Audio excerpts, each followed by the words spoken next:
আশা করি সবাই ভালোই আছো। আমরা গত ক্লাসে আমরা আলোচনা করেছিলাম যে রবীন্দ্রনাথ কিভাবে আমাদের পৃথিবীর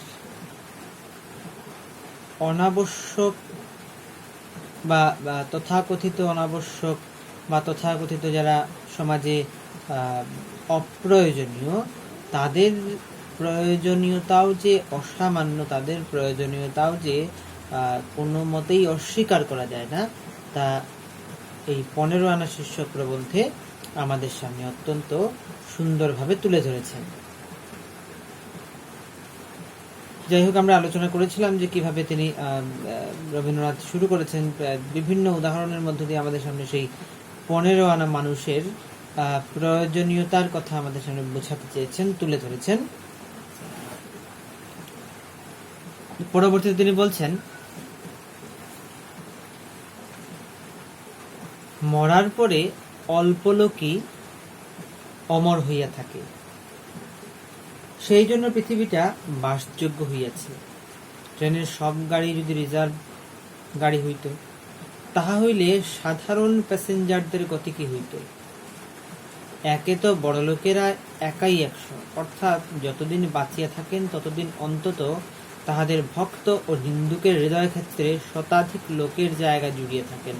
তারপরে আবার মরিয়াও তাহারা স্থান ছাড়েন না। ছাড়া দূরে থাক, অনেকে মরার সুযোগ লইয়া অধিকার অদ্ভুত ধরনের এক চিন্তাধারার প্রতিফলন, এক ব্যতিক্রমী চিন্তাধারার প্রতিফলন ঘটছে রবীন্দ্রনাথের এই বক্তব্যে। বলছেন যে আমরা সবাই যদি মৃত্যুর পর অমর হয়ে যাই, তাহলে আমরা একদিকে যেমন মানুষের হৃদয়কে অধিকার করে থাকবো, তেমনি পৃথিবীর যে বিভিন্ন জায়গায় আমরা স্ট্যাচু দেখতে পাই, বিভিন্ন মূর্তি দেখতে পাই, সেই মূর্তির মাধ্যমেও আফটার মৃত্যু পরবর্তী সময়ে পৃথিবীর কিছু জায়গা আমরা দখল করে রাখবো।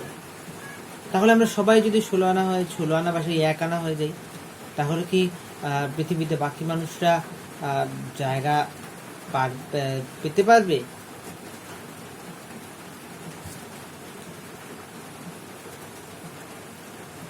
পৃথিবী এত সংকীর্ণ যে জীবিতের সঙ্গে জীবিতকে জায়গার জন্য লড়িতে হয়, জমির মধ্যেই হোক বা হৃদয়ের মধ্যেই হোক। অন্য 5 জনের চেয়ে একটুখানি ফলাধিকার পাইবার জন্য কত লোক হৃদয়ের শুধুমাত্র জায়গার অধিকারের জন্যই যে লড়াই তা নয়, হৃদয়ের অধিকারের জন্যও কিন্তু লড়াই রয়েছে। সেই সূক্ষ্ম সূক্ষ্ম দিকগুলোর প্রতি লেখক এখানে আমাদের সামনে ইঙ্গিত করেছেন। এই যে জীবিতে জীবিতে লড়াই, সমকক্ষে লড়াই, কিন্তু মৃতের সঙ্গে জীবিতের লড়াই বড় কঠিন। তাহারা সমস্ত দুর্বলতা, সমস্ত খণ্ডতার অতীত, তাহারা কল্পলোক বিহারী।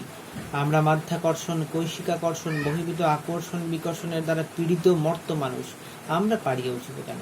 খুব বলছেন যে মৃত মানুষের সঙ্গে আমরা জীবিত মানুষেরা কোনো মতেই কিন্তু লড়াই করতে পারবো না, কারণ মৃত মানুষ কিন্তু আমাদের সব ধরনের জয় পরাজয় ইত্যাদির ঊর্ধ্বে।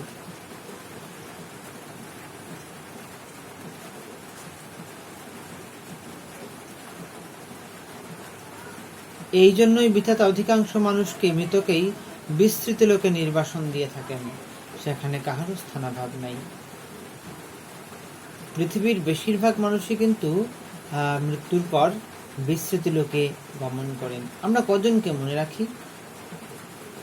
এমনকি আমরা আমাদের প্রিয়জনকেও কি খুব বেশি দিন মনে রাখতে পারি? আসলে আমাদের বিস্তৃত লোকের সীমা, বিস্তৃত লোকের আয়তন অনেক বড়, পরিসর অনেক বেশি। কারণ বিস্তৃত লোকে থাকা মানুষের সংখ্যাই কিন্তু বেশি। আমরা আমাদের স্মৃতিতে রাখতে পারি কজনকে। এই জন্যই বিধাতা অধিকাংশ মৃতকেই সেখানে বিধাতা যদি বড় বড় মৃতের আওতায় আমাদের মতো ছোট ছোট জীবিতকে নিতান্ত বিমর্ষ মলিন, নিতান্তই কোন খেসা করিয়া রাখিবেন, তবে পৃথিবীকে এমন উজ্জ্বল সুন্দর করিলেন কেন? মানুষের হৃদয়টুকু মানুষের কাছে এমন একান্ত লোভনীয় হইল কি কারণে? নীতিজ্ঞেরা বলেন তিঙ্গেরা আমাদের নিন্দা করিয়া থাকেন, বলেন আমাদের জীবন বৃথা গেল। তাহারা আমাদিগকে তাড়না করিয়া বলিতেছেন, ওঠো, জাগো, কাজ করো, সময় নষ্ট করিও না। কাজ না করিয়া অনেকে সময় নষ্ট করেন, কিন্তু কাজ করিয়া যাহারা সময় নষ্ট করেন তাহারা কাজও নষ্ট করেন, সময় নষ্ট করেন। তাহাদেরই ব্রতভারে পৃথিবী কপ্পান্বিত, তাহাদেরই সচেষ্টতার হাত হইতে অসহায় সংসারকে রক্ষা করিবার জন্য ভগবান বলিয়াছেন, সম্ভবামি যুগে যুগে।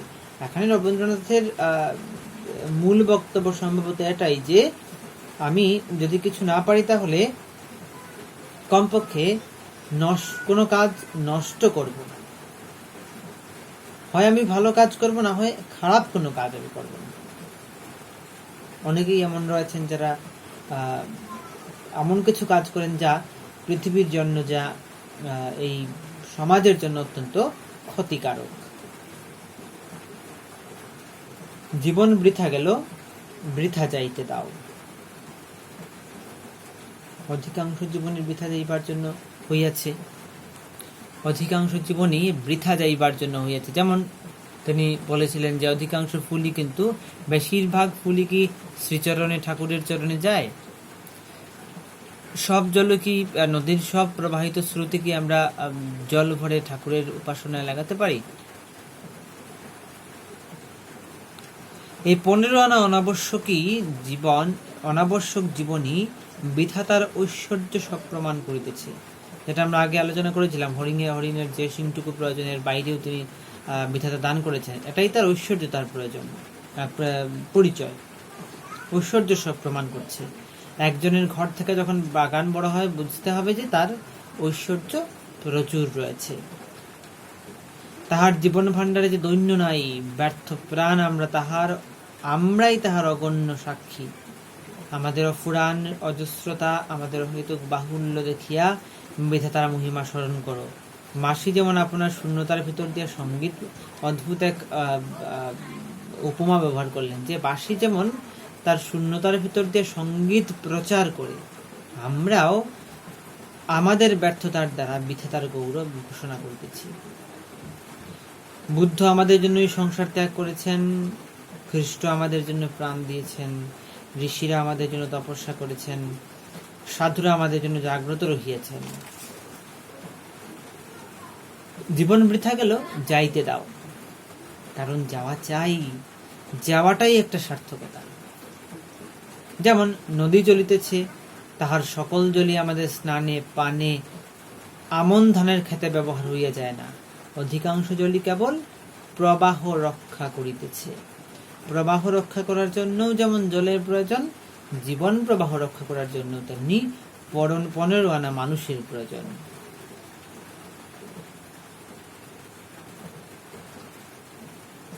তাহার জল যে আমরা খাল কাটিয়ে পুকুরে আনি, তাতে স্নান করা জলে কিন্তু পান করি না। তাহার যে জল ঘটে আনি আমরা জ্বালায় ভরিয়ে রাখি, তাহা পান করা চলে, কিন্তু তাহার উপরে আলো ছায় উৎসব হয় না। উপকারকেই একমাত্র সাফল্য বলিয়া জ্ঞান করা কৃপণতার কথা, উদ্দেশ্যকেই একমাত্র পরিণাম বলিয়া গণ্য করা দীনতার পরিচয়। এগুলো ব্যাখ্যা আসে আমরা জানি। আমরা সাধারণত 15 আনা আমাদের নিজেদের যেন হেয় বলিয়া জ্ঞান না করি। আমরা এই সংসারের গতি, অর্থাৎ জলের ধারা প্রবাহ যেমন নদীর প্রবাহের স্থায়িত্বের বা নদী প্রবাহের বহমানতার প্রতীক, ঠিক তেমনি 15 আনা সাধারণ মানুষও তেমনি জীবন প্রবাহের প্রতীক।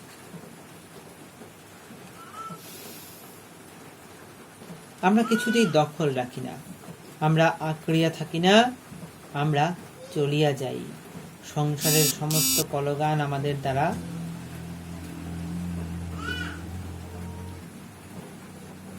ধ্বনিত হয়।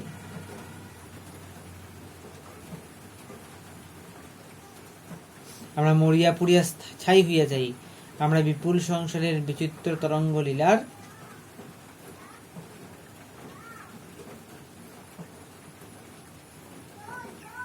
অঙ্গ। আমাদের ছোটখাটো হাসি কৌতুককেই সমস্ত জনপ্রবাহ ঝলমল করিতেছে। আমাদের ছোটখাটো আলাপে বিলাপে সমস্ত সমাজ মুখরিত। এখন তিনি প্রকৃতি থেকেও এমন কিছু উদাহরণ তুলে ধরছেন যাতে বোঝা যায় যে শুধুমাত্র মানুষের ক্ষেত্রে নয়, প্রকৃতির ক্ষেত্রেও অনাবশ্যক জিনিসগুলোই, অনাবশ্যক উপাদানগুলোই কিভাবে সেই জিনিসটার প্রবাহকে বজায় রাখছে। যেমন সূর্যকিরণের বেশিরভাগ শূন্যে বিকীর্ণ হয়, গাছের মুকুল অতি অল্প পর্যন্তই টেকে, কিন্তু সে যাহার ধন তিনি বুঝিবেন, সে ব্যয় অপব্যয় কিনা বিশ্বকর্মার খাতা না দেখিলে তাহা বিচার করিতে পারি না। আমরাও তেমনি অধিকাংশই পরস্পরকে সঙ্গ দান ও গতিদান ছাড়া আর কোনো কাজে লাগি না। সেজন্য নিজেকে ও অন্যকে কোনো দোষ না দিয়া, ছটফট না করিয়া, প্রফুল্ল হাস্যে, প্রসন্ন গানে সহজেই অখ্যাত অবসানের মধ্য দিয়ে শান্তি লাভ করি। তাহা হইলে যে উদ্দেশ্যহীনতার মধ্যেই যথার্থভাবে জীবনের উদ্দেশ্য সাধন করিতে পারি।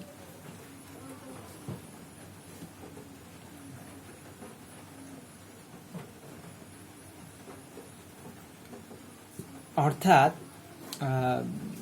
লেখক বলছেন, আমরাও তেমনি কিন্তু অন্যকে সঙ্গদান, অন্যের সঙ্গে বার্তালাপ, অন্যের সঙ্গে আমাদের সম্পর্ক তৈরি করা, এসবের মধ্য দিয়েই আমরা আমাদের জীবনকে অতিবাহিত করি।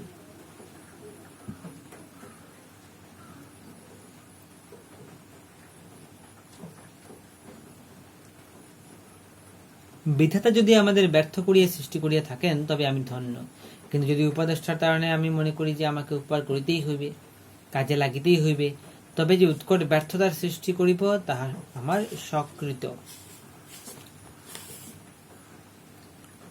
তাহার জবাবদিহি আমাকে করিতে হইবে। পরের উপকার করিতে সকলেই জন্মাই নাই, অতএব উপকার না করিলে লজ্জা নাই। মিশনারি হইয়া চীন উদ্ধার করিতে নাই গেলাম, দেশে থাকিয়া শিয়াল হইয়া শিকার করিয়া, ঘোর দৌড়ে জুয়া খেলিয়া দিন কাটানোকে যদি ব্যর্থতা বলে, তবে চীন উদ্ধার চেষ্টার মতো এমন লোমহর্ষক নিদারুণ ব্যর্থতা নহে। অর্থাৎ তিনি কি বলতে চাইছেন? অর্থাৎ আগে যেমন তিনি বলেছিলেন যে যারা কাজও করে সময় নষ্ট করে তারা কিন্তু সবচেয়ে বেশি পৃথিবীর সেই ব্যর্থতার প্রমাণ করে। সকল ঘাস ধান হয় না, পৃথিবীতে ঘাসই প্রায় সমস্ত ধান, অল্পই। কিন্তু ঘাস যেমন আপনার নিষ্ফলতালে বিলাপ করে না, সে যেন স্মরণ করে যে পৃথিবীর শুষ্ক ধূলিকে সে, অর্থাৎ ঘাসের যেমন একটা তাৎপর্য রয়েছে, এখানে ঘাস একটা প্রতীক বা একটা উদাহরণ মাত্র, নিমিত্ত মাত্র। অর্থাৎ সাধারণ প্রয়োজনীয়, তথাকথিত অপ্রয়োজনীয়কে যেমন আমরা অপ্রয়োজনীয়র যেমন একটা প্রয়োজনীয়তা রয়েছে এই সমাজে, এই পৃথিবীতে, জীবন যাপনে, ঠিক তেমনি আমাদেরকেও মনে করতে হবে যে এই প্রকৃতির মতো আমাদের জীবনেও এই 15 আনা কিংবা সাধারণ মানুষ যারা পৃথিবীর শীর্ষস্থানে কিংবা পৃথিবীর প্রথম সারিতে আসতে পারে না, তারা যেন মনে মনে হতাশাগ্রস্ত না হয়, কারণ প্রত্যেক মানুষেরই কিন্তু তার নিজস্ব প্রয়োজনীয়তা এই সমাজে, এই পৃথিবীতে রয়েছে।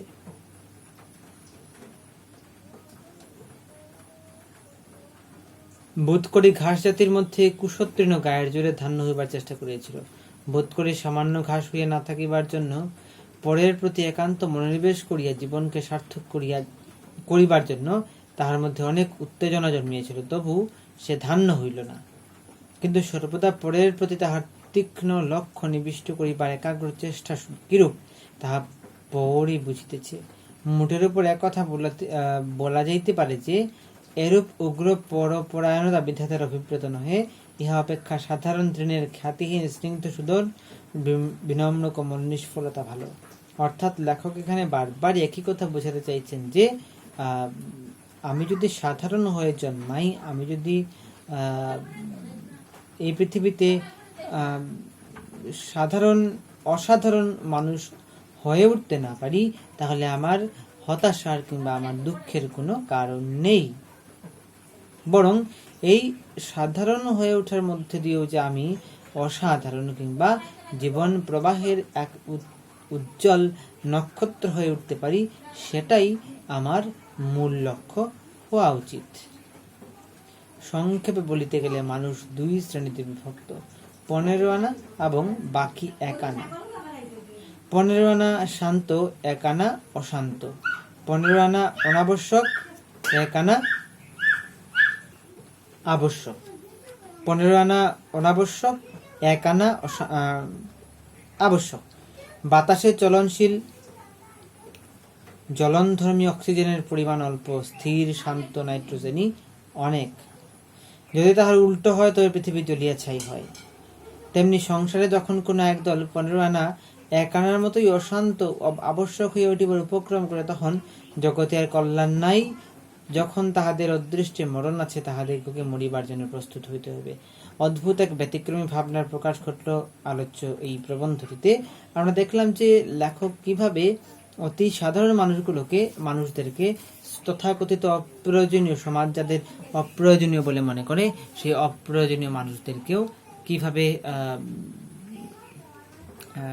প্রয়োজনীয় করে তোলা যায়, কিংবা বলতে পারি আমরা তথাকথিত সাধারণ মানুষকেও কিভাবে অসাধারণ করে তোলা যায়, তার সপক্ষে বেশ কিছু যুক্তি আমাদের সামনে তুলে ধরেছেন। প্রত্যেকটা যুক্তির মধ্যেই রয়েছে স্থির চিন্তা এবং গভীর দার্শনিক বোধ। যাই হোক, আমরা সাধারণ মানুষেরাও যে এই পৃথিবীর প্রবাহ রক্ষায় বিশেষভাবে সামিল, এটা রবীন্দ্রনাথের এই 15 আনা শীর্ষক বক্তব্যের মধ্য দিয়ে আমাদের সামনে বিশেষভাবে ফুটে উঠেছে। এটাতে অনেক কিছু শর্ট প্রশ্ন রয়েছে এবং এমন কিছু পংক্তি রয়েছে যেগুলো থেকে তাৎপর্য বিশ্লেষণের জন্য আসতে পারে। আশা করি তোমরা বুঝতে পেরেছ। তা অসুবিধা হলে কমেন্টের মধ্যে জানিয়ে দেবে। ধন্যবাদ।